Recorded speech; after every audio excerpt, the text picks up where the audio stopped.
पिछले एपिसोड में हमने देखा था कि वांग को बाकी लोग उस जगह पर पहुंच चुके थे जहां पर उन्हें कॉफिन मिलना था, लेकिन तभी वहां पर जाओ ये और कॉपसेक का एक एल्डर पहुंच चुका था। वो दोनों भी यहां पर जो थर्ड लेयर है उस जगह की वहां पर जाना चाहते थे। इस वजह से दोनों के बीच में झगड़ा शुरू हो जाता है। इनकी फाइट इतनी खतरनाक थी कि इस वजह से पूरा का पूरा जो फ्रैक्शन वाली जगह थी वो पूरी हिलने लग जाती है, मानो कि अब वो यहाँ पर डिस्ट्रॉय हो जाएगी। जितनी भी सेलेस्टिक एनर्जी थी वांग और बाकी लोग वहां पर उसे कलेक्ट कर लेते हैं, क्योंकि इतनी मेहनत से वो यहाँ पर आए, खाली हाथ तो नहीं जा सकते थे। लेकिन जैसे वो कलेक्ट करके जा रहे थे वो एल्डर यहाँ पर रेड बटरफ्लाई को पकड़ लेता है और उसके अंदर अपनी पावर डालने के बाद जाओये से लड़ने के लिए तैयार था, ताकि उसके अटैक की वजह से अब यहाँ पर ये फ्रैक्शन वाली जगह ना टूटे। जिसके बाद यहाँ से ये एपिसोड शुरू होता है। तो इस एपिसोड की शुरुआत में जाओये ने डीमन के ऊपर अपना कंट्रोल हासिल कर लिया था। वो उसके अंदर अपनी पावर डालकर उसको अपने कंट्रोल में ले लेता है और अब डीमन जाओये की तरफ से रेड बटरफ्लाई उस एल्डर की तरफ से दोनों आपस में लड़ने वाले हैं। जाओये डीमन से कह रहा था कि इससे तुम मरोगे नहीं, बल्कि तुम्हें खुद भी एक्सपीरियंस हो जाएगा कि किस तरह का आर्टिस्टिक कंसेप्शन मेरा है और मेरे आर्टिस्टिक कंसेप्शन का तुम इस्तेमाल कर पाओगे। जिस वजह से वो डीमन खुद के अंदर बहुत ज्यादा पावर को महसूस कर पा रहा था। वो जो एल्डर था यहाँ पर कह रहा था जाओये से कि देख, मैंने एक लड़की को पकड़ा है जिसके पास पावर एलिमेंट की पावर है और तूने एक बंदे को पकड़ा जो कि डीमन जैसा है। दो काम के बंदे को हमने पकड़ लिया, लेकिन एक यूजलेस और सबसे घटिया वाला बंदा बच चुका है। तो वो वांग से कहता है कि ए बच्चे निकल जाए यहाँ से, इससे पहले कि तू मर जाए। तुझे छूट मिली है, तू भाग सकता है तो भाग ले। जबकि उसको क्या पता था कि उन दोनों का बाप तो अकेला वांग ही है। वांग को अच्छा मौका भी लगा था तो वो फट से वहां से भाग लेता है कि नेकी और पूछ मौका मिला तो क्यों ना भागू मैं यहाँ से। इस चीज को देखकर रेड बटरफ्लाई उस एल्डर से कहती है कि एल्डर खत्म कर दे इस वांग को, यहाँ पर तूने इसको खत्म कर दिया तो मैं अपनी खुद की मन से अपनी पूरी बॉडी तुझे दे दूंगी, जितना चाहे तू मेरी पावर का इस्तेमाल कर। बस ये करने से पहले तुझे इस वांग को मारना पड़ेगा क्योंकि मैं सबसे बड़ा दुश्मन है।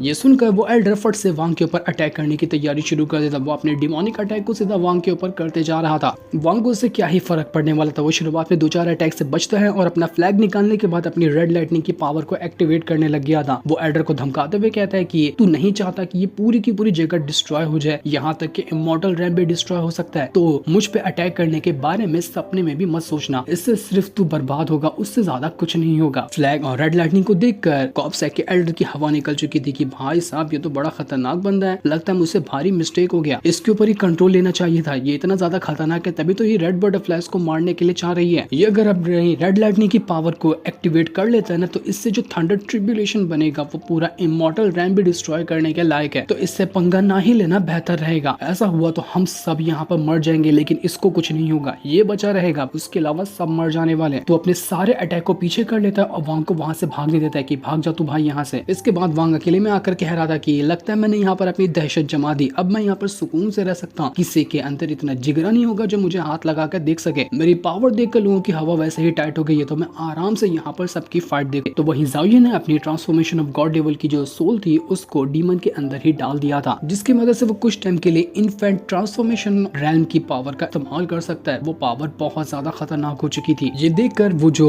कॉपसेक का एल्डर था उसने भी यहाँ पर अपने इविल ड्रैगन को बाहर निकाल लिया था। वो पूरा ड्रैगन ही सीधा रेड बटरफ्लाई के अंदर घुसेड़ देता है, जिस वजह से रेड बटरफ्लाई बिल्कुल भूतनी जैसी लगने लग गई थी, क्योंकि उसके अंदर पूरी तरह से इविल पावर जा चुकी थी और अब वो खुद के कंट्रोल में भी नहीं होती है। जिसके बाद कॉपसेक का जो एल्डर था वो अपनी पावर की मदद से अपना जो तीर कमान होता है उसे रेड बटरफ्लाई को थमा देता है, ताकि इसकी मदद से रेड बटरफ्लाई सीधा डीमन के साथ फाइट कर सके। रेड बटरफ्लाई एक बहुत ही स्ट्रॉन्ग वाला तीर चला देती है सीधा डीमन की तरफ, लेकिन डीमन ने अपने पंच की मदद से उस तीर को डिस्ट्रॉय किया था और यहाँ पर बहुत जोर का धमाका हो जाता है। वांग ये फाइट देखकर कह रहा था कि दोनों की यहाँ पर जो फाइट हो रही है ना, इस वजह से रेड बटरफ्लाई और ये डीमन दोनों कुछ टाइम के लिए अपनी ट्रांसफॉर्मेशन ऑफ गॉड लेवल की पीक स्टेज की पावर का इस्तेमाल कर पा रहे हैं। ये पॉसिबल हो पाया सिर्फ इस एल्डर और जाओये के पावर की वजह से। इस वजह से इनका अटैक इतना ज्यादा स्ट्रॉन्ग तरीके से एक दूसरे को लग रहा है। जाओये बाहर से तो यहाँ पर डीमन को कंट्रोल कर रहा था, लेकिन उसके दिमाग में खाली टिंगर ही होती है, जिसके बारे में वो सोच रहा था कि मैं टिंगर के साथ बैठा हूँ। इसके बाद वो जो जाओये होता है वो भी अपनी पावर को एक्टिवेट करने लग जाता है और अपनी पावर का इस्तेमाल करते हुए किसी तरह के हाई लेवल के वेपन को बना रहा था, ताकि वो वेपन डीमन को दे सके। जैसा कि रेड बटरफ्लाई के पास वो तीर कमान है, तो अब यहाँ पर वो वेपन आ भी जाता है जो कि एक कुल्हाड़ी था। वो कुल्हाड़ी वो डीमन को दे देता है ताकि डीमन अब कुल्हाड़ी की मदद से अटैक कर पाए। ये कुल्हाड़ी बहुत ज्यादा कमाल की और काफी ज्यादा स्ट्रॉन्ग भी लग रही थी। ये कुल्हाड़ी कितना भी अटैक क्यों ना हो जाए, ये जल्दी नहीं टूटेगी और ये किसी भी तरह के अटैक को डिस्ट्रॉय भी कर सकती है। जाओये की जो पावर थी वो बहुत ही ज्यादा मिस्टीरियस थी, जिसको समझ पाना भी काफी ज्यादा मुश्किल था। इसके बाद वो जो डीमन था वो कुल्हाड़ी को सीधा रेड बटरफ्लाई की तरफ ही चला देता है, लेकिन रेड बटरफ्लाई को इससे कोई नहीं फर्क पड़ रहा था। उसके पास तो ऑलरेडी ज्यादा पावर थी ही और एल्डर की पावर भी तो उसके पास आ चुकी थी। इस वजह से वो अपनी अपनी पावर को एक्टिवेट करने लग जाती है और अपनी पावर का इस्तेमाल करते हुए उसके पास जो 5 एलिमेंट वाली पावर थी उन सभी 5 एलिमेंट की स्पिरिट को बाहर निकाल लेती है। लेकिन यहाँ पर जो स्पिरिट आई थी वो सिर्फ 4 ही एलिमेंट वाली थी, क्योंकि एक एलिमेंट को तो वांग ने पहले से ही खाकर हजम कर लिया है, मतलब कि उसकी पावर वो पहले से ही कंडेंस कर चुका है, जिस वजह से वो स्ट्रॉन्ग अटैक उतना ज्यादा स्ट्रॉन्ग नहीं हो रहा था जितना कि उसको होना चाहिए। पर तब भी वो यहाँ पर कैसे भी करके उस कुल्हाड़ी के एक अटैक को तो रोक लेती है, पर इससे रेड बटरफ्लाई की हालत और उसी के साथ साथ एल्डर की हालत खराब हो चुकी थी, क्योंकि 5 एलिमेंट की पावर होती तो ये इतना ज्यादा स्ट्रॉन्ग शील्ड बना लेती कि वो कुल्हाड़ी का अटैक आसानी से हो जाता खत्म। लेकिन 5 एलिमेंट बराबर ना होने की वजह से वो अटैक उतना स्ट्रॉन्ग नहीं बन पाया था, तो इस वजह से एल्डर अब भड़क चुका होता है। तो वो रेड बटरफ्लाई को और ज्यादा अच्छी तरह से कंट्रोल करते हुए एक और स्ट्रॉन्ग अटैक बनाने लग जाता है, जहाँ रेड बटरफ्लाई ने अपने उसी फ्लावर को बाहर निकाल लिया था और वो फ्लावर को बहुत ज्यादा बड़ा करते हुए उसे सीधा डीमन के कुल्हाड़ी की तरफ ही भेज देती है, ताकि वो कुल्हाड़ी को डिस्ट्रॉय कर सके। जैसे ये दोनों आपस में टकराए थे, धमाका इतना खतरनाक था जिसकी कल्पना भी नहीं की जा सकती। सब कुछ पूरा तहस नहस हो जाता है, लेकिन तब भी यहाँ पर रेड बटरफ्लाई का अटैक कमजोर ही था। इस वजह से रेड बटरफ्लाई की हालत पूरी तरह से खराब हो जाती है। वो कुल्हाड़ी इतना स्ट्रॉन्ग था कि वो हर एक अटैक को खत्म किए जा रहा था, कुछ हो ही नहीं रहा था उसको। इस चीज को देखकर एल्डर एकदम ज्यादा भड़क चुका था कि ज़ाओयी को अब मैं नहीं छोड़ूंगा, इसने यहाँ पर मेरा इतना सारा अटैक डिस्ट्रॉय किया, यहाँ तक कि अब तो ये रेड बटरफ्लाई भी कोई काम की नहीं रही। तो अपनी बहुत ज्यादा हाई लेवल की ड्रैगन स्पिरिट को बाहर निकालता है और उसे सीधा उसी कुल्हाड़ी की तरफ ही भेज देता है, ताकि कुल्हाड़ी डिस्ट्रॉय हो जाए तो ज़ाओयी का सबसे खतरनाक वेपन खत्म हो जाएगा। वो ड्रैगन इतना स्ट्रॉन्ग था कि वो अपनी दांत से ही दबा लेता है कुल्हाड़ी को, और देखते ही देखते ऐसा लग रहा था कि कुल्हाड़ी टूट जाएगी। लेकिन कुल्हाड़ी का तो पता नहीं, लेकिन यहाँ पर वो जो कॉप्सैक का एल्डर था उसकी हालत जरूर खराब हो चुकी थी। वो बहुत दूर जाकर फेंका चुका था, मानो कि अब वो ढंग से खड़ा तक नहीं हो पाएगा। उसकी हालत देखकर ऐसा लग रहा था कि शायद वो मर ही चुका है। वांग भी हैरान था कि ये ज़ाओयी बहुत ज्यादा मिस्टीरियस और बहुत ही ज्यादा खतरनाक बंदा है। इसको जो सबसे ज्यादा पावर देता है वो इसका दाव हार्ट है। इसका हार्ट काफी ज्यादा प्योर और हाई लेवल की एनर्जी से बना हुआ है, वही है जो इसको यहाँ पर इतना ज्यादा मजबूत बनाता है, और यही वजह से उसने इस एल्डर को आज यहाँ पर हरा दिया। मुझे अभी तक यही नहीं समझ में आया कि इसका आर्टिस्टिक कंसेप्शन कैसा था, लेकिन जो भी था वो बड़ा ही मिस्टीरियस था, जो इसके दाव हार्ट के साथ परफेक्ट कॉम्बिनेशन बनाता है। न जाने मेरा दाव हार्ट कैसा होगा, वो उतना स्ट्रॉन्ग होगा या नहीं होगा, मुझे तो इसके बारे में खबर भी नहीं है। वही रेड बटरफ्लाई जिंदा तो थी, लेकिन बहुत ज्यादा अपनी हालत को खराब कर चुकी थी। वो अब ढंग से खड़ी तक नहीं हो पा रही होती है, जिसके बाद देखते ही देखते यहाँ पर वो जो ज़ाओयी था उसने डीमन के ऊपर से अपनी पावर को बाहर निकाल लिया, क्योंकि उसने एल्डर को मार दिया। तो अब वो यहाँ से रिटर्न जा, लेकिन तभी यहाँ पर वो जो एल्डर होता है वो होश में आ जाता है, क्योंकि वो मरा नहीं था, बस वो मरने का नाटक कर रहा था। और उसने एक स्ट्रॉन्ग अटैक करते हुए सीधा का सीधा ज़ाओयी की बॉडी के अंदर से टिंगर को घसीट के बाहर निकाल लिया था। एल्डर कह रहा था कि अब मैं इस टिंगर को नहीं छोड़ूंगा, जितनी मेरी पावर खत्म हुई है ना, मैं इसकी बॉडी से पावर निचोड़ कर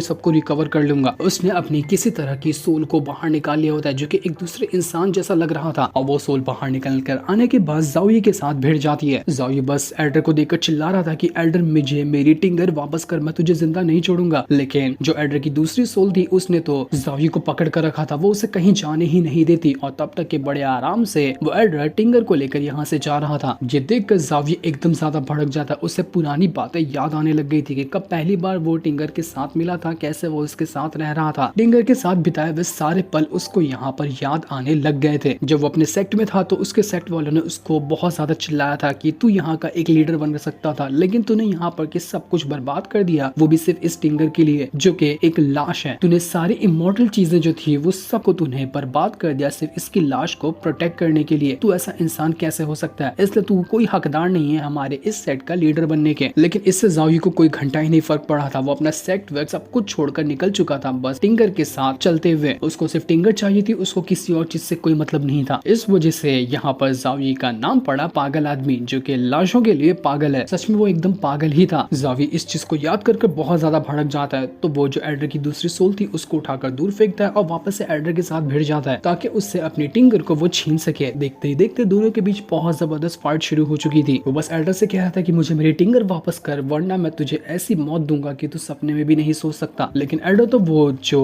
उसके पास पगोड़ा था उसको छोड़ना ही नहीं चाह रहा था, क्योंकि उसी के अंदर तो उसने टिंगर को रखा है। टिंगर उसके पास रहेगी तो वो खुद को अच्छे से रिकवर भी कर सकता है और पावरफुल भी बना सकता है, इसलिए वो टिंगर को नहीं छोड़ना चाह रहा था। लेकिन ज़ाओयी को तो टिंगर चाहिए ही थी, क्योंकि वो उसको पसंद करता है। इसी हाथापाई में वो जो पगोड़ा था वो टूट जाता है और उसके अंदर से टिंगर बाहर निकल कर आ चुकी थी। ज़ाओयी जल्दी से भाग के जाता है और टिंगर को अपने गोद में उठा लेता है, ताकि टिंगर को कहीं यहाँ पर चोट वगैरह ना लग जाए। वो एक लाश के लिए अपना सब कुछ बर्बाद करने के लिए तैयार था। इसके बाद वो फिर से पुरानी चीजों को याद करने करने लगता है और उससे कहता है कि टिंगर, यहाँ पे जितने भी लोग हैं ना वो तुम्हारे बारे में कुछ नहीं जानते कि तुम कितनी ज्यादा सुंदर हो। वो बस तुम्हें एक लाश समझते हैं, इससे ज्यादा कुछ नहीं। लेकिन तुम्हें फिक्र करने की जरूरत नहीं है, जब तक मैं तुम्हारे साथ हूँ तुम्हें कुछ नहीं होगा। तुम्हें हर खतरों से बचाने की जिम्मेदारी मेरी है। मैं हमेशा तुम्हारे साथ रहूंगा और हर खतरों से तुम्हें बचाऊंगा। टिंगर की लाश जैसे ही बाहर निकल कर आई थी वो इतनी ज्यादा ब्राइट होती कि लोग ढंग से उसको देख नहीं पा रहे थे। वो इतनी ज्यादा अपने अंदर से ऑरा बाहर निकाल रही थी। किसी ने इतनी खूबसूरत चीज इससे पहले आज तक नहीं देखी थी। पूरा रोशनी से भर गया होता है। उसकी लाश को पगोड़ा से बाहर निकालने के बाद ये पूरा इलाका, गॉबसैक का एल्डर तो कह रहा था कि वाह कितनी सुंदर है, जब ये जिंदा रही होगी तो लाखों लोग इसके ऊपर मरते रहे होंगे, क्योंकि ऐसी सुंदर लड़की मैंने कभी नहीं देखी थी। काश ये जिंदा होती तो मजा ही आ जाता। वो ज़ावी से कहता है कि देख, मैंने अपनी एक सोल को तो खो दिया तेरी वजह से, लेकिन अब मैं इसको तो नहीं छोड़ूंगा। इसके बाद वो किसी तरह के स्पिरिचुअल चेन को बाहर निकालता है। उसकी मदद से उसने ज़ावी को यहाँ पर पकड़ लिया था। ज़ावी की जो ट्रांसफॉर्मेशन ऑफ गॉड डेवल वाली स्पिरिट होती है वो उसके कंट्रोल में जा चुकी थी।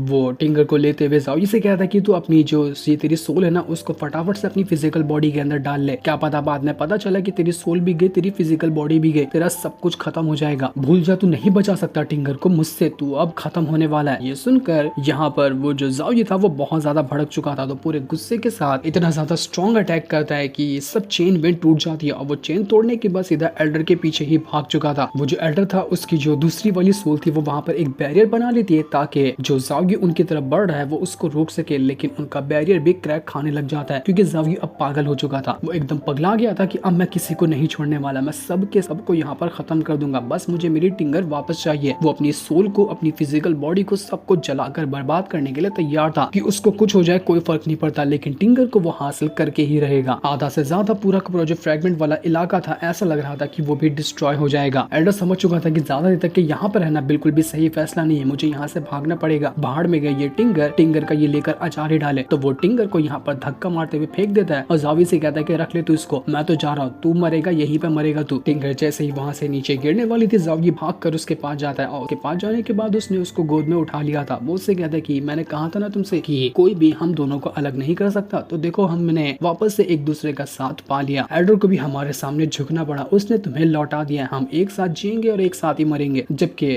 टिंगर तो यहाँ पर पहले ही मर चुकी थी। बारी थी ज़ावी की, तो ज़ावी भी मरने के लिए तैयार था। लेकिन जैसे ही यहाँ पर फ्रेगमेंट वाला जो हिस्सा टूट रहा था तो रेड बटरफ्लाई यहाँ से भागने की कोशिश करती है, वरना वो भी यहाँ पर फंस कर मर सकती है। इस चीज को देखकर वांग कहता है कि इसको ऐसे जाने नहीं दूंगा, इसने बहुत बार मेरी जान लेने की कोशिश की है और आगे भी मेरी जान लेने की कोशिश करेगी, तो यही अच्छा मौका है, ये अभी कमजोर है तो मैं इसकी जान ले सकता हूँ। तो जैसे ही रेड बटरफ्लाई वहां से जाने वाली थी वांग वहां पर आता है और अपना फॉर्मेशन एक्टिवेट कर लेता है ताकि यहाँ पर से रेड बटरफ्लाई को जाने ना दे। रेड बटरफ्लाई घबरा चुकी थी कि वांग को क्या हो गया, ये क्या करना चाहता है मेरे साथ अभी। वांग कहता है मैं तुम्हारी जान लेना चाहता हूँ, जिसके इतना कहते ही ये एपिसोड यहीं पर एंड हो जाता है। Thanks for